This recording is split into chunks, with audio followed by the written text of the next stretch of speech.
Friends, today we talk about coughing home remedies as it is very common health issue nowadays due to pollution and disturbed daily routine and lifestyle.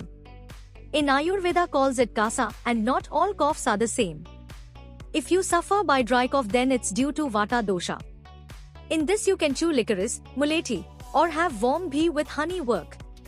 If you suffering from burning with yellow mucus coughing, this is due to pitta dosha. Cold milk with turmeric or draksha avleha works good in this. And if you suffering heavy, wet cough then its reason is kapha dosha. Take tulsi ginger decoction or sitopaldi churna with honey. Please subscribe our channel and like our videos. Thank you.